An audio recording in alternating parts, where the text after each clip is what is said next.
to dive into these zone pressure coverages. So first is the fire zone coverage I was talking about. So we're always going to run that fire zone with a bird dog. Okay, I skipped over the single dog coverage because we can still run all of our regular coverages, cover 4, 2, 3, whatever it is, and we can still run that with a single dog pressure. Okay, so we're just sending that quarterback player as our blitzer. Everybody else can still stay the same. Again, very simple for us to to be able to do that. All right. However, the fire zone coverage. All right, this is with us sending 5, it's going to leave 6 in coverage for us. All right, so our fire zone is 3 deep, 3 under.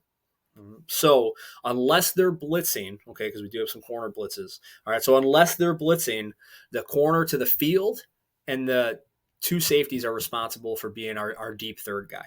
Okay, so we've taken that boundary corner, because we do have a bigger boundary corner, we run a lot of cover 2 stuff, and we've kept him as essentially a trap guy. All right, so our 3 guys over the top is going to be the field corner and the 2 safeties. Okay, so the Chuck linebacker, and who's our nickel, the away side quarterback, which is the boundary side quarterback generally. All right, they're going to be our 2 orc players. So what 2 orc means, they are going to drop outside of number 2. All right, so we'll get into that technique here in a moment. All right, so if a DB is blitzing, then the linebacker is going to replace, them as a 2 orc guy. But generally, a linebacker, is usually one's going. But then the remaining linebacker is going to be our 3 drop player. Okay, meaning he's going to drop inside number 3, or if 3's in the backfield, then they're dropping to the middle of the field. Okay, so 2 orc, it's 2 outside guys. 3 drops the guy in the middle. The other 3 are deep. Okay, so to kind of give you an example of what that looks like here. So if our 2 inside linebackers were going, that boundary side corner there is going to be our 2 orc dropper. So he's got to drop outside of 2. You see him getting in between 1 and 2 there. Our Chuck nickel to the field here, he's going to end up dropping outside of 2. Our rover in the middle is going to become our 3 dropper, drop right over the ball. And then our corner, penny, free are going to be our 3rd players. Okay, so we'll get into the techniques here. But this is what that would look like. This is an example of that here.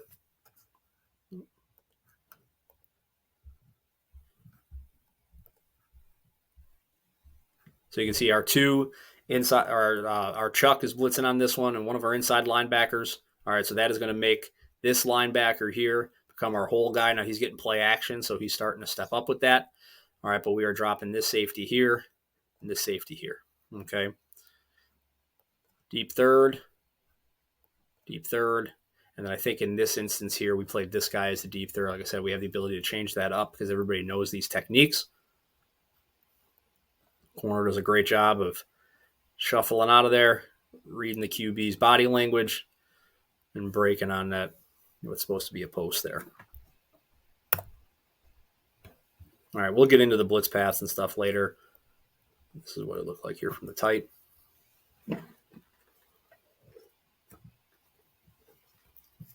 Oh, we got a little faster. But all right, so the other coverage now is our hot coverage. All right, so hot coverage, this is always going to be run with a 6-man pressure, so a blitz. So at least 5 guys in zone coverage. So now we're playing 3 deep, 2 under. Okay, so we've eliminated one of the underneath guys. All right, so unless they're blitzing, the cornerbacks are always going to be responsible for the outside third in this. All right, safety is responsible for the middle third, and the 2 remaining players are our 2 droppers. Now, the difference from hot and fire is that in hot, those 2 droppers are going to be ink droppers. So now they are dropping inside of 2 to help close off the middle of the field a little bit better. Okay, since we don't have that 3 drop player anymore. So to kind of give you an example of what that looked like, we're over middle third now, corners outside third, penny and free are the 2 droppers. So to give you an example of one here. All right, we got everybody up on the ball for this one, but this safety here is our middle third, outside third, 2 ink, 2 ink. Now it's a 3-by-1, so he's going to work himself over toward the middle of the field in this, but we're all playing the vision of the quarterback. So again, I'll get into that technique here momentarily. This one here is a 4th and long, so our guys are back playing the sticks. On 3rd and 4th down, we will play the sticks. So you can see this middle third safety can be a little bit more patient coming out of there, but there's nowhere to go with this ball unless this quarterback throws it right now. All right. So it puts us in a good position. I'd like to see this up top safety here work his way here a little bit more. But again, he should be going off the vision. So it drags him out there a little bit. Again, a pretty talented receiver out there. So he might have been shading to that there.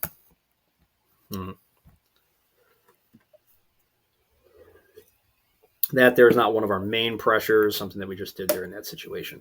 All right, so our divider third drops. So this is how our outside third player operates. So in fire and hot coverage, all right, the DBs are going to play divider thirds. Okay, this could be the safety, this could be the corner based on what we're doing and where we're at. But these are the lines that we use to drop off of. All right, so if I'm the corner and the ball is on the near hash to me, okay, so let's say I'm this boundary corner, ball is on this near hash, I'm the boundary corner. I am going to use this line 1 yard below the bottom of the numbers that he will open up, and he's going to run that line. Okay. They use what's called the shuffle, bail technique. I'll talk about that on the next slide. But after they bail, they run this line. If I'm the corner that's on the far side of the field, all right, so now I'm the one over here, the ball's on this hash, I am going to run the red line there, which is 5 yards on top of the numbers. All right, so we try to keep our 7x1 alignment, but he's then going to shuffle towards the middle of the field and then bail to get himself onto that line. All right, our middle of the field player, we always tell him to go for that X in the middle of the field.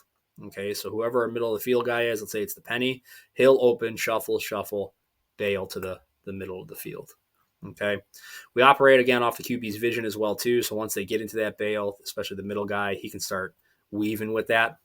Okay, but those are the techniques that we use here. Feel free to use this chart here.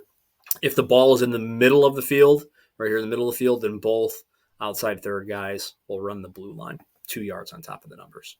Okay, plain field and boundary corners, it gets relatively easy for us. The boundary guy knows that, hey, I'm on the yellow line. Field guy, I'm on the red line. Okay. So to get into the technique of how we do that, again, it's called the shuffle, bail technique. So while they keep their eyes on the quarterback, the corners are going to take 2 shuffle steps to clear the 3-step or run. Okay. So if it's run or if it's 3-step, the corner can break right now. All right. If it's 5 steps, that's when the corner then has to bail to the outside third. And I keep saying corner, it could be a safety, as well too. Okay. But if we go back to that last clip, that we were just looking at, the fire clip.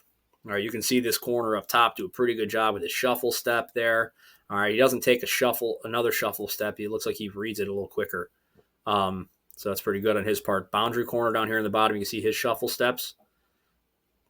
All right, and they're able to come out of that break. So although we're telling this guy he's a deep third player, all right, he has the ability to come out of those breaks quicker, so that he can show up on quicker throws or run plays as well. Mm-hmm.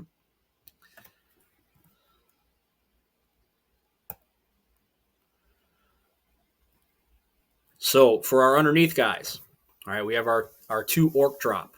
All right, so while they keep their eyes on the QB, they're going to step outside number 2. So if it's a linebacker who has to drop back, we're going to tell them to drop 6 to 8 yards. All right, they want to get somewhere in that 6 to 8 yard range where they settle down and start playing with their vision off of the quarterback. Okay. If it's a DB, they're generally going to step down somewhere between 7 and 10 yards. Now, if it's third down, we might be playing the sticks, or fourth down, might be playing the sticks like we were in that last clip.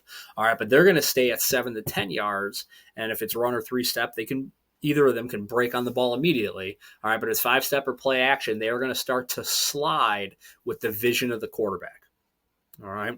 Very simple. All right. We try to keep this very, very simple. A lot of crossover between these techniques, and what we do. The hardest thing is trying to get these guys not to peek at routes. All right. It's a lot harder than it sounds. All right. They're going to feel that receiver starting to drag behind them or drag in front of them, and they want to start drifting with that, whereas they got to stay with the vision of the quarterback. All right, a lot of times you're going to get, that number 2 receiver is going to run something underneath, and the number 1 receiver is going to curl or dig right behind him. And if our guy starts chasing that under route, they're opening up that window. The quarterback is going to show you where he's throwing the ball. All right, so we got to play off that vision of the Q. If the QB is going to throw the under route, he'd be looking at the under route. All right, if he's going to throw the curl, he's going to look to the curl. Okay, so we got to stay off his vision, cheat and melt with that vision of the quarterback, but don't break until he starts to take his hand off the ball. Okay, so you might be able to see a good example of this on the on the hot clip here, with these underneath players here. Yeah, this guy's drifting outside here again. I don't think that's a good one. Here you get that safety here. That starts a step down here. See how he starts to cheat? As the quarterback's looking to the left. The quarterback's left up here. He starts to cheat over with that, and then he breaks with the throw. Okay, not the best break. I'd like to see him snap his vision a little bit quicker.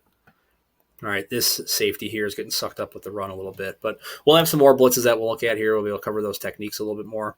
Our 3-drop technique, same technique is the same. It's really just about where they're dropping. So if it's trips, they're going to drop inside of number 3. But if that number 3 is in the backfield, they're going to drop into the middle of the field. Keep the eyes on the quarterback. All right, and then if it's run, we're going to scrape. That middle guy is going to scrape, stay on the inside hip of the ball carrier. Sorry, that's one thing I didn't talk about here with the Orc players. In the run game, they have to be the primary force player. All right, that ball cannot get outside of them. They need to make everything get forced back inside. They don't have outside help. All right, so whenever we're an Orc or an Ink and hot as well, those guys have to force the ball to stay in between them. Okay. 2 Ink, same thing, just really about where they're dropping. Okay, so we keep their eyes on the quarterback. All right, our linebacker, our DBs get a little bit deeper in this one, but linebacker 6 to 8 yards still, DBs 8 to 10. All right, runner 3-step, they can break immediately. All right, 5-step play action. They got to play that vision of the quarterback, not peeking at routes. Got to be able to react as soon as possible. Okay, you guys got to make sure your guys are doing a good job of not hopping in this. We do get a lot of that where guys start to hop. They bring their feet together. Quarterback's ready to throw, and our guys aren't in a great position to break. Okay, as soon as that quarterback takes his hand off the ball, we got to break. Everything with these coverages is about condensing those windows, as best we possibly can. Okay, and then the 2 Ink player is still the force player, in the run game.